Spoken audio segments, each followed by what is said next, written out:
Nós vamos começar esta pregação de hoje lendo 2 Timóteo, capítulo 3, versículo 1.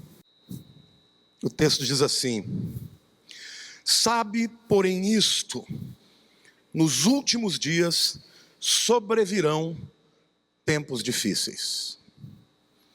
Queridos, nós estamos vivendo dias muito difíceis, de caos mesmo. Nós temos percebido uma certa insatisfação, uma angústia, um tormento. Pessoas no mundo inteiro estão vivendo debaixo de um espírito opressor. E quando o apóstolo Paulo está falando ao seu discípulo Timóteo, sem ter consciência, ele está apontando para um tempo há 2000 anos do seu tempo em que ele viveu. E a gente sabe disso pelo seguinte: em primeiro lugar, porque esta palavra últimos, não é uma palavra últimos nos últimos dias qualquer. Fala exatamente dos derradeiros. Por exemplo, essa palavra escatos, de onde vem escatologia, né? O estudo das últimas coisas, também traduz o último dia da semana, a última hora do dia, último dia do ano, último dia do mês. Portanto, Paulo e o Espírito Santo estão falando de um tempo que aconteceria bem no fim da era da igreja. Então, quando ele fala sobre isso, ele usa aqui um substantivo que é traduzido por tempos difíceis, que é um substantivo muito mais forte do que essa tradução. No grego é kalepos, diga kalepos. É o que a nossa Bíblia traduziu por tempos difíceis. Mas essa palavra é uma palavra muito mais forte do que isso. Esta palavra só ocorre mais uma vez no Novo Testamento. E está lá no Evangelho de Mateus, capítulo 8, versículo 28. Que descreve aquela cena de Jesus chegando na cidade de Gadara e encontrando os endemoniados. Ele diz assim: tendo ele chegado a outra margem, a terra dos Gadarenos, vieram-lhe ao encontro 2 endemoniados, saindo dentre os sepulcros, e a tal ponto furiosos, diga furiosos, que ninguém podia passar por aquele caminho. Essa palavra kalepos, que foi traduzida por tempos difíceis, aqui ela é traduzida por tempos furiosos, diga furiosos. Então o tempo que nós estamos vivendo é um tempo de fúria, irmãos. Hoje as pessoas matam por motivos banais, matam por time de futebol, matam por divergências políticas, matam por amor, matam por qualquer coisa, e matam com requinte de crueldade. É um tempo difícil, tempos furiosos. Quando a gente olha para essa circunstância, nós às vezes podemos ficar alarmados, até mesmo com medo, como podemos viver num tempo como esse. Só um jeito de você viver de maneira vitoriosa nesse tempo: uma vida sobrenatural.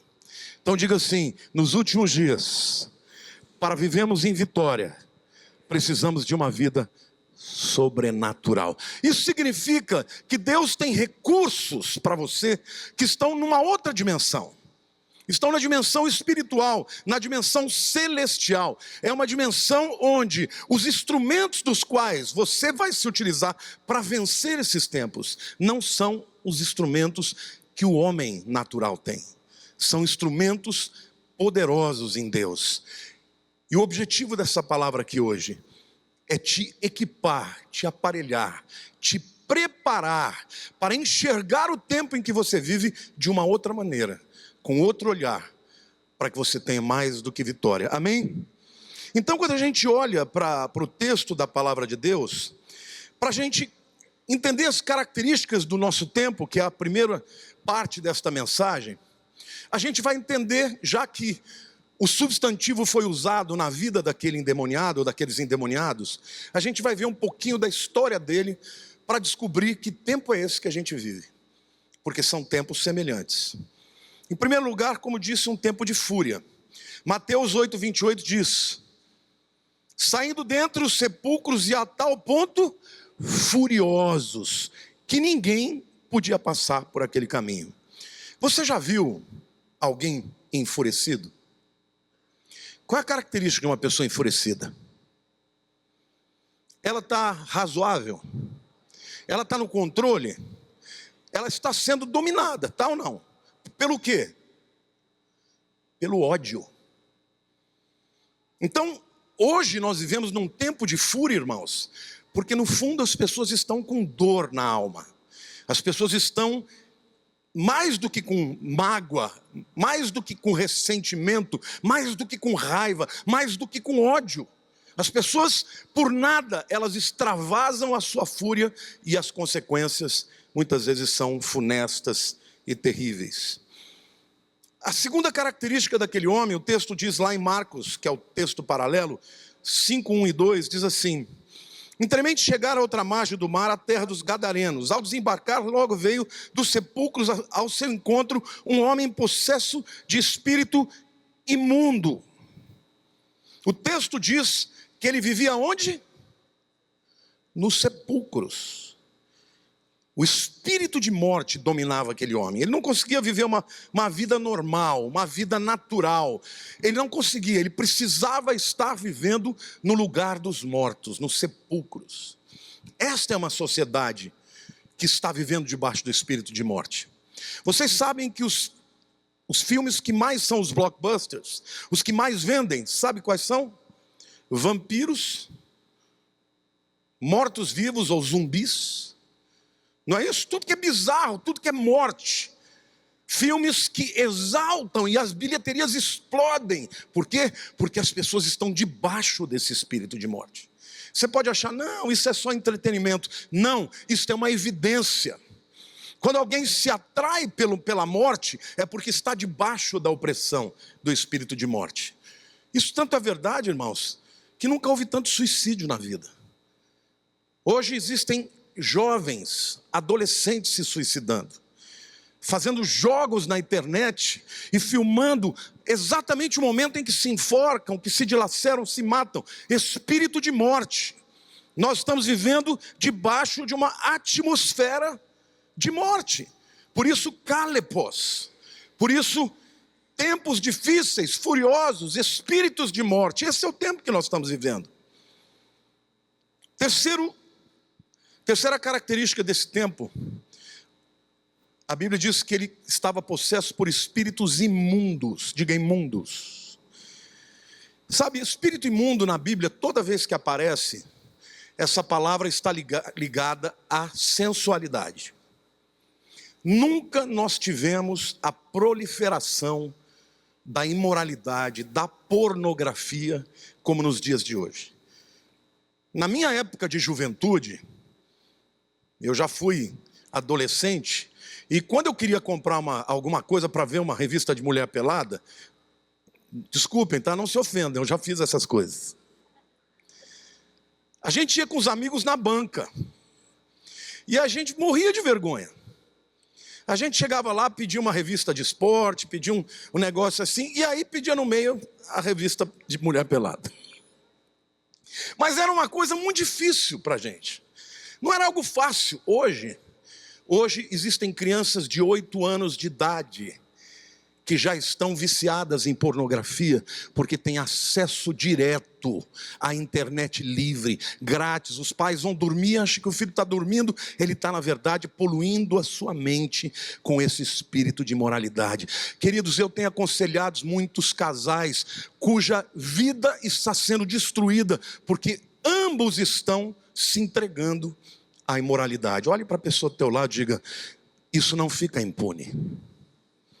A imoralidade é uma das maiores lutas do nosso dia, irmãos.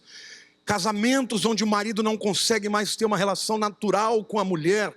Por quê? Porque ele está acostumado com tudo que a internet apresenta, com todas as bestialidades, com todas as coisas horrendas que são divulgadas na internet livremente.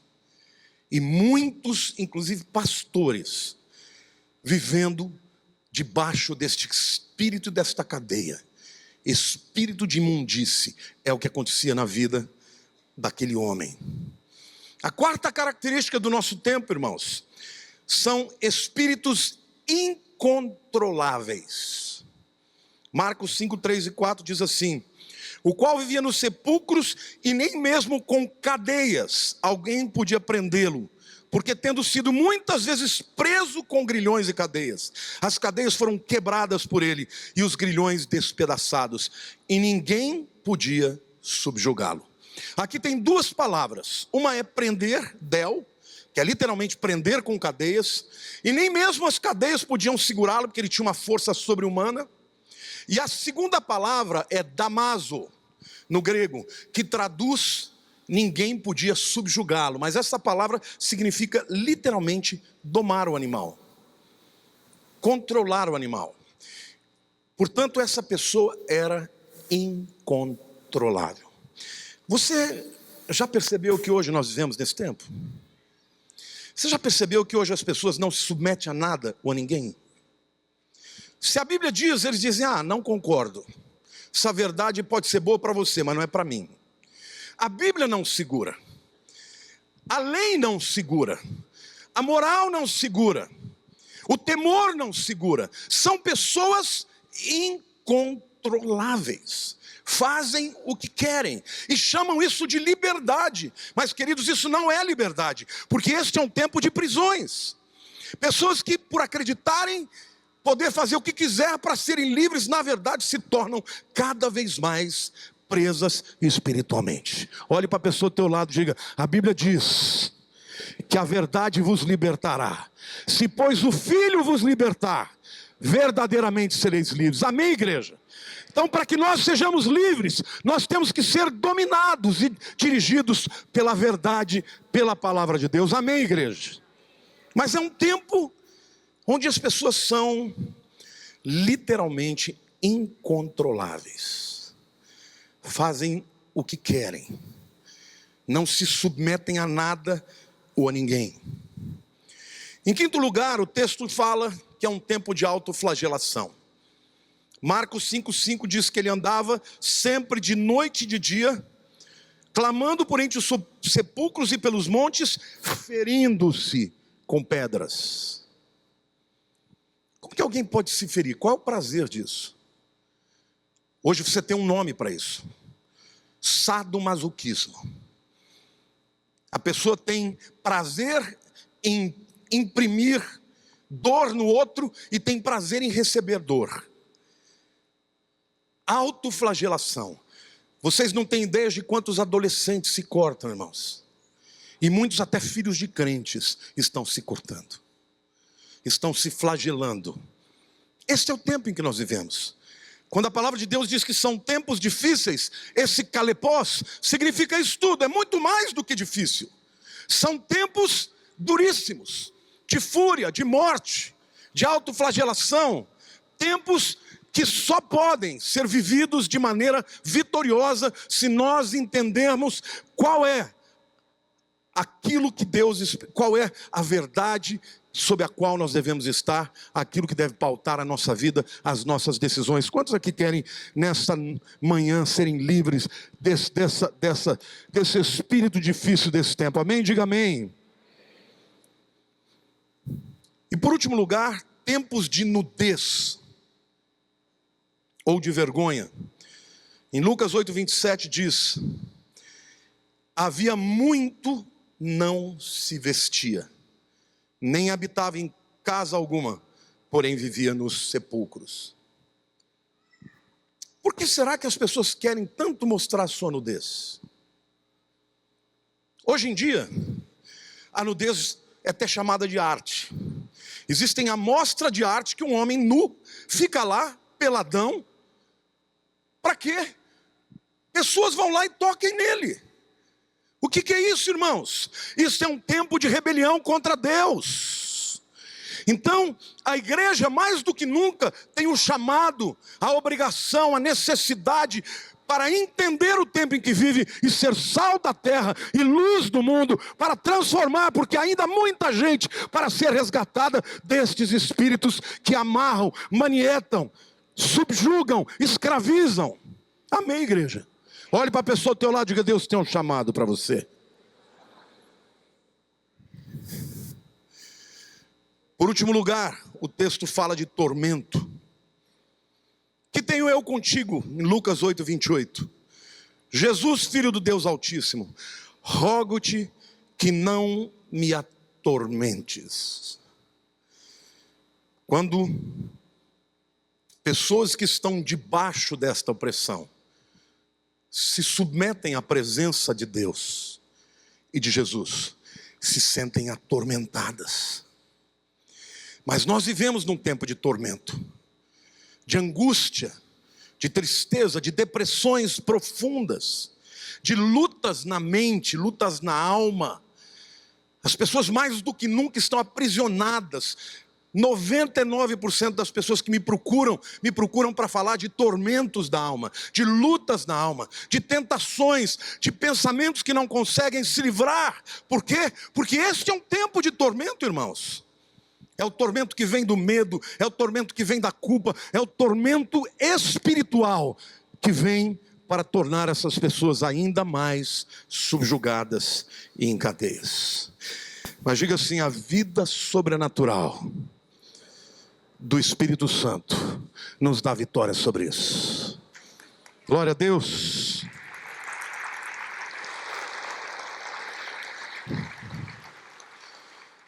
O texto que eu vou ler para contrapor a tudo isso que nós apresentamos aqui como kalepós, como tempos de fúria, de dificuldade, dos últimos dias, está lá em Gálatas capítulo 5, versos 19 a 23. A primeira parte, na verdade, descreve este tempo, mas a segunda parte, sobre a qual nós vamos meditar, nos dá a solução para uma vida sobrenatural no Espírito Santo. Gálatas 5, 19 a 23. Ora, as obras da carne são conhecidas e são prostituição, impureza, lascívia, idolatria, feitiçarias, inimizades, porfias, ciúmes, iras, discórdias, dissensões, facções, invejas, bebedices, glutonarias e coisas semelhantes a estas, a respeito das quais eu vos declaro, como já outrora vos preveni, presta atenção, que não herdarão o reino de Deus os que tais coisas praticam. Olhe para a pessoa do teu lado e diga assim: você vai ter que fazer uma escolha. Porque hoje existe uma ênfase na graça, e a graça é o maior dom que nós recebemos de Deus, mas existe o que os teólogos estão chamando de gracismo, que é uma supervalorização da graça, tirando a responsabilidade. Porque a graça não é uma licença que você tem para viver no pecado. A graça é o poder de Deus para te livrar do pecado. Amém? Mas o fruto do Espírito é o amor, a alegria, a paz, a longanimidade, a benignidade, a bondade, a fidelidade, a mansidão e domínio próprio. Contra estas coisas não há lei. Então, como nós podemos nos prevenir contra esse tempo? Diga assim: pelo fruto do Espírito. Eu comecei falando de fúria, né? E a fúria, os psicólogos dizem que ela é resultado de mágoa. O indivíduo passa por alguma situação que lhe fere emocionalmente. Essa mágoa não tratada evolui para uma raiva, para uma raiz de amargura, que torna o indivíduo amargo, evolui para o ódio, e o ódio explicitado se torna fúria. Como é que você cura isso, irmãos? Você cura isso com o amor de Deus. O fruto do Espírito é o quê? É o amor. Se você hoje está no teu coração com raiva, com ódio, com ressentimento, eu quero te dizer que existe um antídoto para isso, que é o amor de Deus. Amém? O amor, quando você se sente de fato amado, o que vem em seguida é gratidão. Você se lembra de quando você aceitou Jesus? Tem pessoas que cresceram na igreja, né? Essas pessoas não têm muito aquele divisor de águas, ela vai se convertendo. Eu não, eu fui da pá virada. Então, quando eu me converti, que eu senti o amor de Deus, irmãos, era uma coisa que todo dia eu chorava de alegria. Todo dia eu falava: não é possível que Ele me ama. Não, eu não estou acreditando, me belisca. Por quê? porque eu era de um jeito e agora sou de outro. Então eu quero declarar sobre a tua vida que o amor de Deus é extraordinariamente maior, mais poderoso. Ele é lenitivo, ele é bálsamo, ele é remédio para a ferida da dor. Amém? Nós vamos vencer a fúria neste mundo com o amor de Deus. É o amor de Deus que transforma as pessoas. O amor de Deus gera gratidão, que gera alegria, que gera a paz. Uma pessoa que é envolvida pelo amor de Deus, a fúria deixa de dominar o coração. E a paz que excede entendimento guardará os vossos corações e as vossas mentes em Cristo Jesus. As estatísticas, meus queridos, dizem que 80% das pessoas que são, de alguma maneira, estupradas, das crianças que foram violadas de alguma maneira, 80% acontece em ambiente controlado. Dentro da própria família, ou dentro de algum ambiente onde haja pessoas próximas. E pessoas que passam por isso, irmãos, ficam com uma dor muito grande. E acabam evoluindo para sentimentos de raiva, de indignação, de ódio e muitas vezes de comportamentos furiosos. Vocês acham que o que resolverá o problema da violência? Vocês acham que o que resolverá o problema da violência é o governo? Ou é algum sistema de governo? Queridos, a única coisa que pode resolver o problema da violência é o amor de Deus, é o evangelho que vai converter as pessoas. Porque a maioria destes marginais que se tornam estupradores, assassinos, eles foram antes vitimizados. Eles estiveram dentro da sua própria casa, pais que abandonaram, pais que espancaram, crescem num ambiente onde o ódio é alimentado. Por quê? Porque não tem o amor para dar. Mas quando Jesus entra, pode entrar na favela, pode entrar na casa do homem rico, o amor de Cristo pode destruir a cadeia do ódio através do amor que restaura e que cura. Amém? A Bíblia diz que o amor tudo crê, tudo espera, tudo sofre, tudo suporta. Amém? Então, igreja, o que nós precisamos é amar. Amar ao mundo, amar com o amor de Jesus, tocar nas pessoas, porque quando pessoas são tocadas pelo amor de Deus, a desconstrução da obra maligna começa a acontecer. Nós temos muita gente aqui na igreja que tinha uma vida destruída e hoje estão vivendo bem, felizes, com dignidade, com alegria, porque foram perdoados por Deus. Bem-aventurado aquele que foi perdoado, cujas transgressões foram perdoadas. Amém? A Bíblia diz que o amor cobre multidão de transgressões. Diga amor. Viver no amor de Deus é sobrenatural, porque o amor de Deus não tem absolutamente nada a ver com a afetividade humana. O amor de Deus não é só pelos nossos, é fácil amar os nossos, mas o amor de Deus nos torna capazes de amar o feio, de amar o horrendo, de amar o pecador.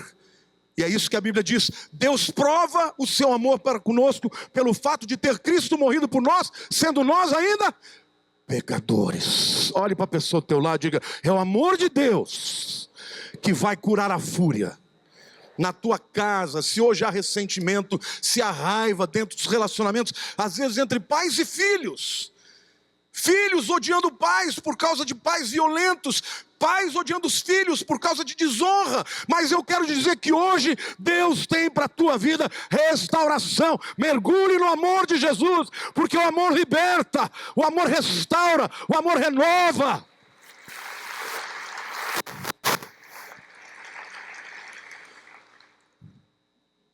Para combater a morte, nós precisamos da vida no Espírito Santo.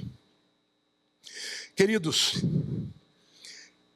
quem dá a vida é o Espírito.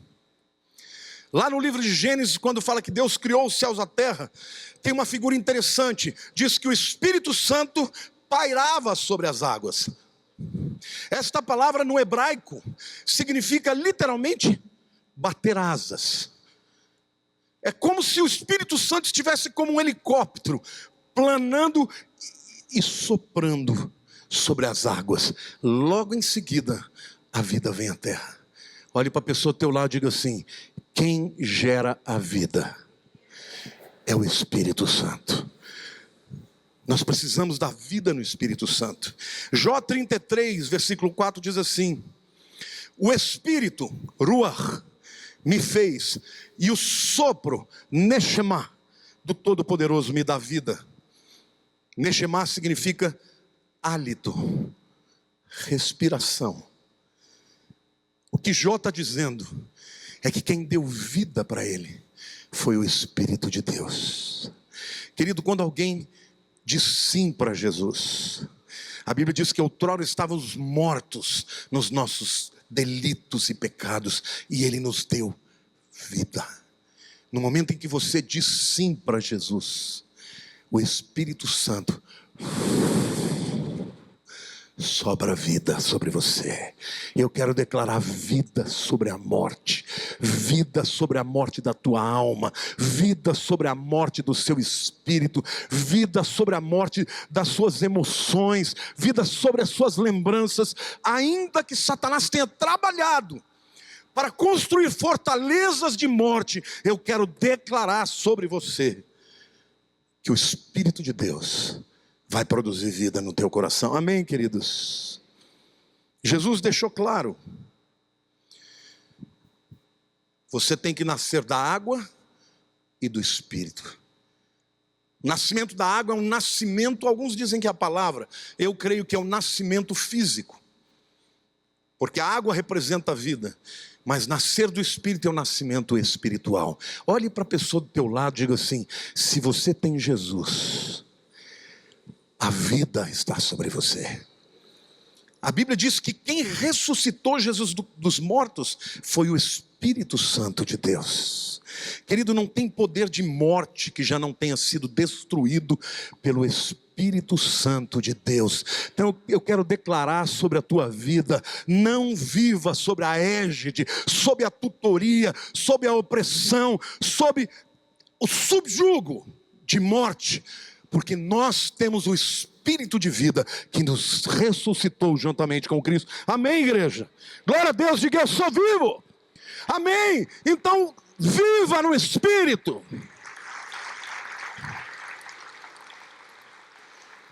Todos nós somos suscetíveis a mágoas, a dores, a decepções. Mas o que você vai fazer com isso depende de você, porque Deus já te outorgou o Espírito Santo que habita em você, pelo qual todo mundo pode clamar: Abba, Pai. Amém? Graças a Deus, igreja, graças a Deus. Como vencer a morte? Pela vida do Espírito. O terceiro espírito que domina os nossos dias é a impureza. Como eu vos disse, a imoralidade sexual. Como é que podemos combater isso? Em 1 João 9 diz assim: se confessarmos, diga confessarmos, os nossos pecados, Ele é fiel e justo para nos perdoar os pecados e nos purificar de toda injustiça. Notem que o que antagoniza a impureza não é a santidade. Quando você está vivendo debaixo da opressão, da impureza, da imoralidade, não é fazer força para virar santo. O que antagoniza a impureza é a fidelidade. Em primeiro lugar, a fidelidade de Deus, porque toda vez que alguém peca, pode confessar a Jesus, e a Bíblia promete: se confessarmos os nossos pecados, Ele é fiel, diga Ele é fiel, diga fidelidade, e justo para nos perdoar os pecados e nos purificar de toda injustiça. Sabe o que te faz vencer a impureza? Diga a fidelidade de Deus, diga a fidelidade de Jesus. Jesus morreu pelos seus pecados, amém, igreja? Mas no fruto do Espírito também fala de fidelidade. Então isso significa que primeiro Jesus morre por nós, porque Ele é fiel, ainda que sejamos infiéis, Ele é fiel, e Ele morre por nós, troca de lugar, recebe os nossos pecados, e nós recebemos a sua justiça. Isso se chama justificação, somos purificados dos nossos pecados, mas quando nós pecamos, Ele nos deixa uma porta aberta para confissão, para que continuamente sejamos purificados, continuamente cresçamos em direção à fidelidade. Sabe o que vai fazer de você uma pessoa que anda em santidade? Ser fiel a Jesus. Por isso você não tem que ficar fazendo qualquer coisa para conseguir se santificar. Porque tudo que tinha que ser feito já foi feito. Olha assim, tudo que tinha que ser feito, Jesus já fez na cruz. E a Bíblia diz que Ele perdoou uma vez por todas. Em Hebreus fala, uma vez para todas. E o autor de Hebreus compara com os sacrifícios de animais que tinham que ser frequentemente renovados. Ele diz, mas Jesus, uma vez para sempre, nos purificou de todos os pecados. Então como é que eu venço o pecado, a imoralidade, a impureza? Sendo fiel a Deus. Olha para a pessoa do teu lado e diga assim, ande em fidelidade. Queridos, o Espírito Santo faz isso na sua vida. Primeiro porque quando você começa a desviar do caminho, Ele começa a te falar. Você está indo pelo caminho do pecado. Quantos aqui já sentiram a voz do Espírito no coração dizendo, não é por aí? Amém? Quantos aqui já se prostraram na presença de Deus? Quantos aqui já sentiram perdão? Quantos se sentiram abraçados porque o Senhor te ama? E eu quero declarar e profetizar na tua vida, você vai ser livre. Este tempo é um tempo de lutas, mas é um tempo em que Deus está separando a sua igreja, e você vai viver uma vida de santidade por causa do Espírito Santo dentro de você, te ajudando a ser fiel. Amém?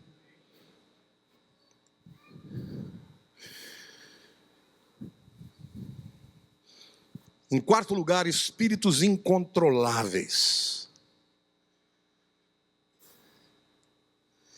Quantos aqui têm percebido que na atitude dos filhos essa rebeldia? Levante a mão. Quantos aqui têm percebido no seu próprio coração a rebeldia? Quantos aqui percebem este espírito de descontrole na sociedade, irmãos? Eu creio que em 20, 30 anos, o mundo mudou de uma forma absurda.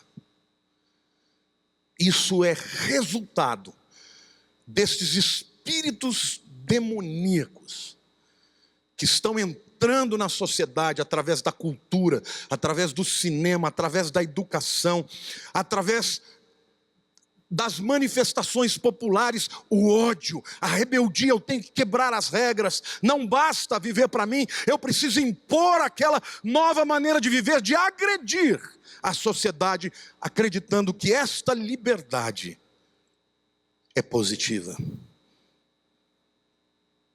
Como que nós combatemos isso? O Espírito Santo produz domínio próprio. Diga para a pessoa ao teu lado, diga, se você não puder se controlar, você não vai controlar ninguém. Em outras palavras, você ganha autoridade quando você vence as suas próprias batalhas. E a igreja precisa disso. A igreja precisa de pessoas que mudam de temperamento.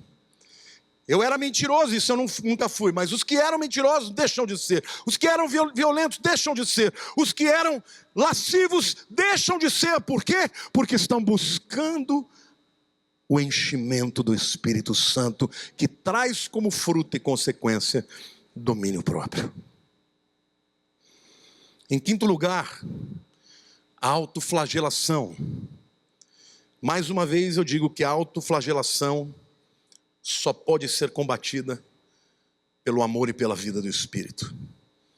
Você sabe por que uma pessoa se flagela, queridos? É a atuação do espírito de morte somada à incapacidade do indivíduo de lidar com a dor da vida. Quantos aqui sabem que tem muitas pessoas que estão aqui hoje, que a vida dói? Quantos de vocês estão sentindo dor na alma? Não tenha medo, querido. Hoje é dia de confessar. Hoje é dia de libertação. Quantos aqui querem ser livres da dor da alma? Esta dor na alma é que gera autoflagelação. O indivíduo que começa a se cortar, que começa a se autoflagelar, ele está sentindo tanta dor na vida, que ele começa a se autossabotar. Ele, na verdade, está se preparando para um suicídio. Os psiquiatras dizem que uma pessoa que diz que tem vontade de se matar deve ser tratada com muita responsabilidade. Porque o indivíduo que chega a pensar sobre isso está passando por uma dor muito profunda. E isso existe, irmãos, até na vida dos crentes muitas vezes. Pessoas vêm me falar: pastor, eu só não me mato porque eu sou crente e eu tenho medo de perder minha salvação. Eu quero te dizer para você que tem um antídoto para isso. E este antídoto é o amor de Deus. Você pode ter sido abandonado pelos seus pais. Você pode ter sido violado por pessoas de confiança. Mas eu quero te dizer que Deus jamais te abandonará. Deus está contigo. E a vida no Espírito, a atmosfera do Espírito, precisa provocar essa libertação. Amém? Quantos de vocês aqui conhecem alguém que tem depressão profunda? Fica de pé, só para eu ter uma ideia.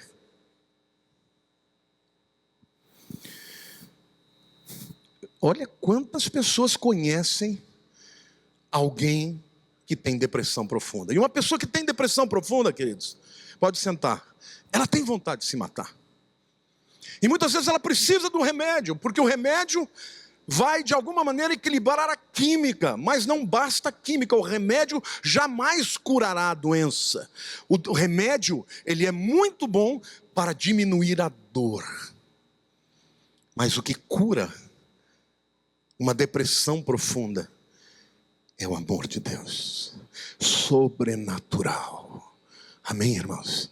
Eu me lembro que, logo quando eu era recém-convertido, eu tive uma experiência muito interessante.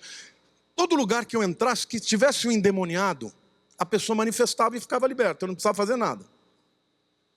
Eu entrava no lugar, a pessoa, ficava possessa do nada.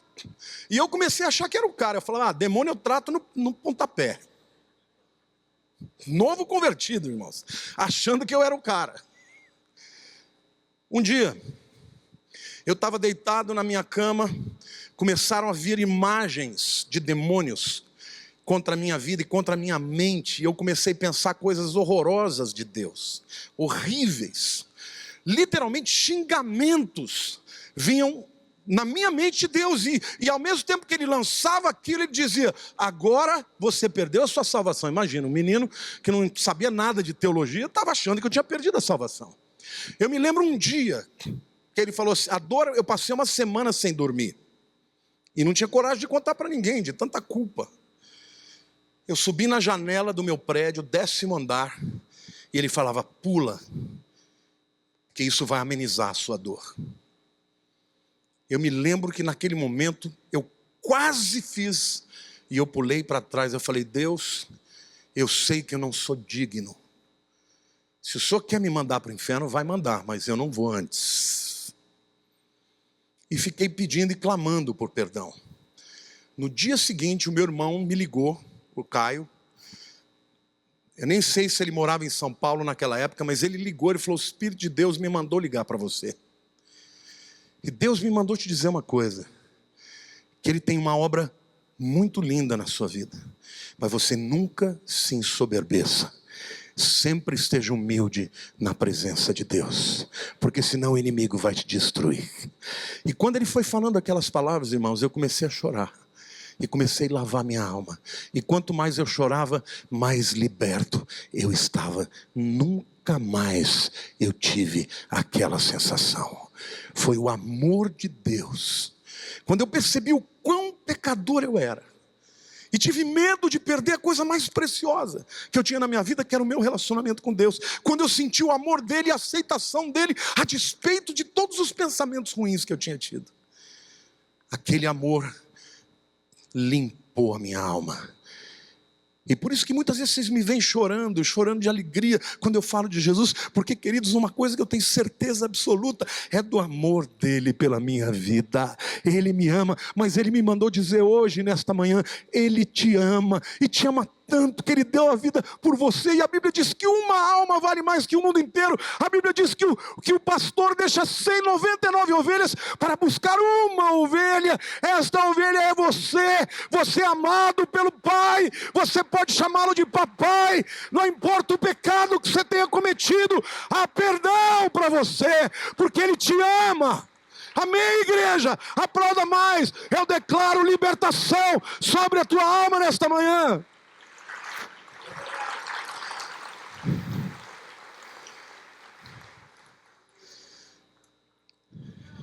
Não alimente mágoa, meu querido.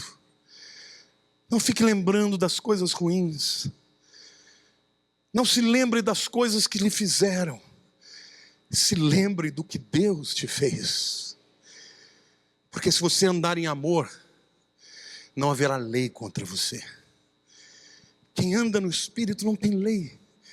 Porque nós não obedecemos porque temos medo, mas obedecemos porque somos constrangidos por Ele. Todas as manhãs, a minha primeira oração: obrigado, Senhor, por me perdoar dos meus pecados. Me ajuda, Senhor, nesse dia, a viver para a Tua glória, a manifestar o Teu amor nesse mundo. Deus precisa de uma igreja forte, de uma igreja controlada pelo Espírito, dominada pelo Espírito, que traz como fruto, como resposta às demandas da vida, o dom do Espírito Santo. A sexta manifestação que precisa ser combatida é o espírito de nudez, que leva a uma vida de vergonha. E o que combate isso é uma vida de andar no Espírito. A palavra de Deus diz assim: andai no Espírito e não satisfarei os desejos da carne. Essa palavra andar no Espírito é peripatel. Diga peripatel. Peri é ao redor. O que é um perímetro? É a medida ao redor. Peripatel é andar ao redor do Espírito. Ao invés de você andar pelos seus caminhos, você anda em torno do Espírito. Então, andar em torno do Espírito, quanto mais próximo de uma atmosfera do Espírito Santo, menos os desejos da tua carne terão poder sobre a tua vida. Então é assim que a gente combate. Mas eu quero fazer uma análise aqui da questão da nudez, porque a língua hebraica é uma língua muito significativa. E ela tem 3 palavras diferentes para roupa. E elas explicam exatamente o que tem a ver a nudez e o estar vestido. Em Gênesis 3:21, a Bíblia diz assim: fez o Senhor Deus vestimenta de peles para Adão e sua mulher, e os vestiu. Diga vestimenta. No hebraico é lebush. Diga lebush. Esta palavra, o hebraico, para você entender, é uma língua que você não vê as vogais, só tem as consoantes. Então, a palavra lebush também pode ser lida como lobush. Lo é não, diga não. Bush é vergonha. O que significa vestimenta? Diga não vergonha. Tremendo, né, irmãos? A vestimenta, portanto, ela é entendida como uma proteção à vergonha. Quando o homem pecou, ele percebeu a sua vergonha. E o que disse não à vergonha foi a vestimenta feita da pele de um animal. O sangue daquele animal teve que correr, ele morreu para cobrir a vergonha deles. Ali nós temos a primeira profecia de que a nossa vergonha seria coberta pelo sangue de Jesus. Amém? Olhe para a pessoa do teu lado e diga: se você está em Jesus, a sua vergonha está coberta. Não é lindo isso, irmãos? Diga: lebush, não vergonha.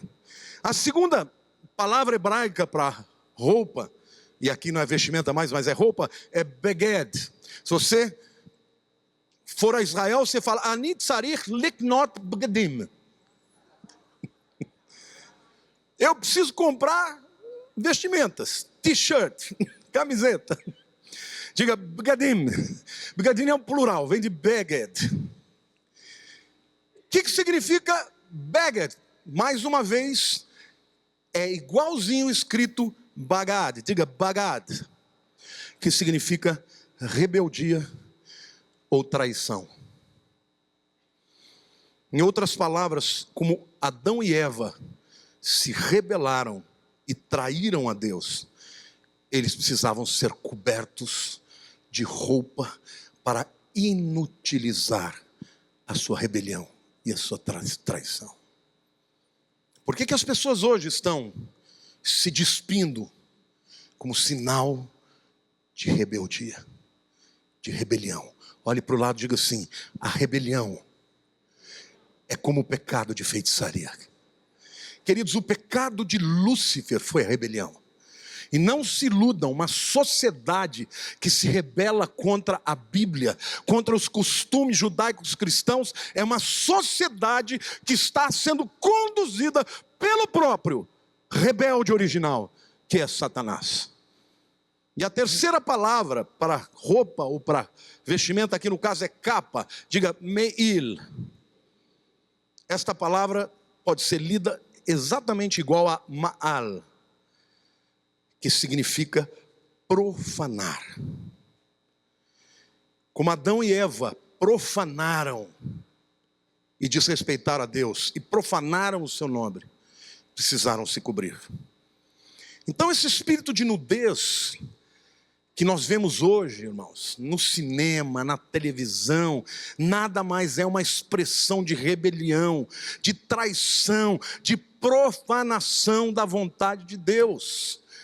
Agora a igreja já está coberta pelo sangue de Jesus, mas nós temos autoridade para repreender esse espírito naquele lugar onde nós estamos presentes. Amém, igreja? Então, se o teu filho, se a tua esposa, se o teu marido, quem esteja ao seu lado, estiver debaixo desse espírito, ore a Deus para que você seja um instrumento de cura, de restauração. Amém? Como vencer isso tudo? Gálatas 5,16 diz: digo, porém, andai no Espírito, diga peripatel, ao redor do Espírito, e jamais satisfareis a concupiscência da carne.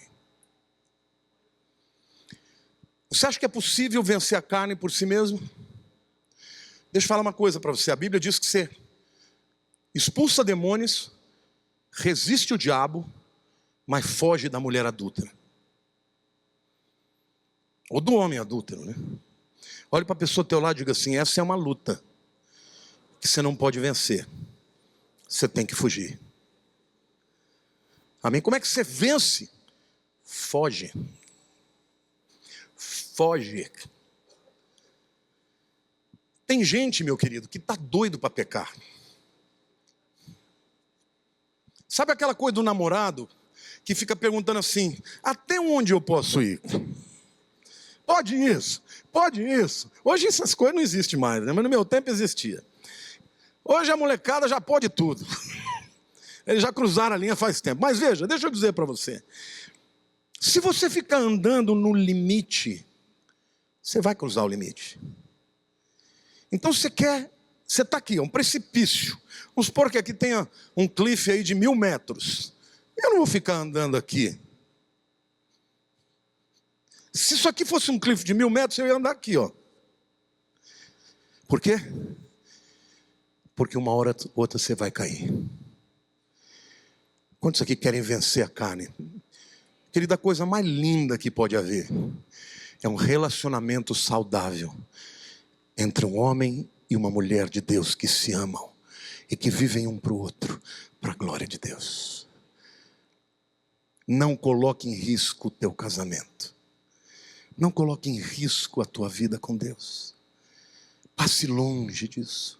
Andai no Espírito e jamais satisfareis a concupiscência da carne.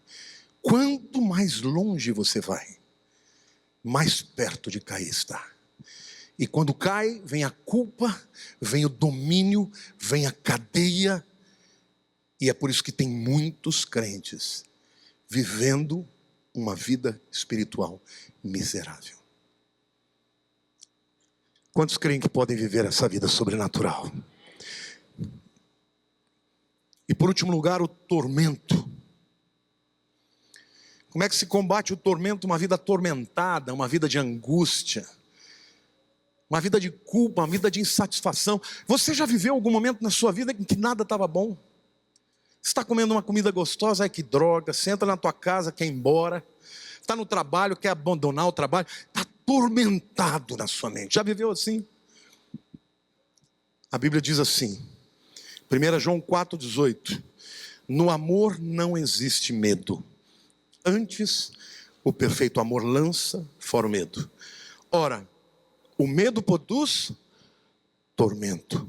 Logo, aquele que teme não é aperfeiçoado em amor. Se você está atormentado, é porque o amor de Deus não te libertou ainda. Mas eu quero te dizer, querido, Jesus está vivo hoje. Ele ainda salva os pecadores. Ele ainda expulsa os demônios, como fez de Maria Madalena. Ele ainda cura a enfermidade. Ele ainda recebe os intocáveis. Ele ainda transforma aqueles que a sociedade não encontra solução. Ele está aqui hoje para libertar a tua mente, para te encher do Espírito. Ele está aqui hoje para fazer de você uma pessoa vitoriosa, porque a Bíblia diz que em Cristo Jesus nós somos mais do que vencedores. Ele quer te dar vitória, vitória no corpo, vitória na alma, vitória no Espírito, vitória neste tempo difícil. Amém, igreja? Deus tem para você uma vida sobrenatural, uma vida de vitória. Põe a mão no seu coração, diga: Senhor Deus, eu creio que Tu enviaste Teu Filho Jesus para salvar o mundo inteiro, no qual eu me incluo. Eu sei que sou pecador, mas eu creio que Jesus morreu no meu lugar, na cruz do Calvário, pelos meus pecados. Eu sei que a partir de hoje, a minha culpa não tem poder, porque eu confesso o meu pecado. Mas eu quero te agradecer, Senhor, porque eu tenho o Espírito Santo. A partir do momento em que eu criei, Ele entrou na minha vida. Perdoa-me, Espírito Santo, porque muitas vezes eu ando na carne e não no Teu Espírito. Porque muitas vezes eu me rebelo, eu me afasto. Mas hoje eu estou aqui para confessar o meu pecado e te pedir, Espírito Santo, dirige a minha vida. Entra no meu coração agora. Quebra as cadeias de dor, de mágoa, de culpa, de violência, de ódio, de ressentimento, de incredulidade, de impureza. Perdoa-me, Senhor Deus. Espírito Santo, enche-me com o Teu amor. Pai, eu sei que o Senhor jamais me rejeitará. Eu quero pedir perdão, Senhor, porque muitas vezes eu acredito que vou ser pleno, não com a Tua presença, mas com qualquer coisa que este mundo pode oferecer. Santifica a minha vida, transforma a minha mente, muda as minhas emoções, fala comigo pela Tua palavra, transforma o meu caminhar, o meu andar, convence-me do pecado e usa-me, Senhor, neste tempo difícil, de fúria, de rebelião, como um discípulo fiel que anda na tua vontade, para a glória do teu nome. Em nome de Jesus eu deponho as minhas armas, eu abro mão, Senhor, dos meus raciocínios, e eu te suplico, mostra-me a tua vontade. Obrigado por me cobrir a minha vergonha, por me resguardar, por me proteger, por me selar até o dia da redenção. Em nome de Jesus. Amém. Aleluia, igreja.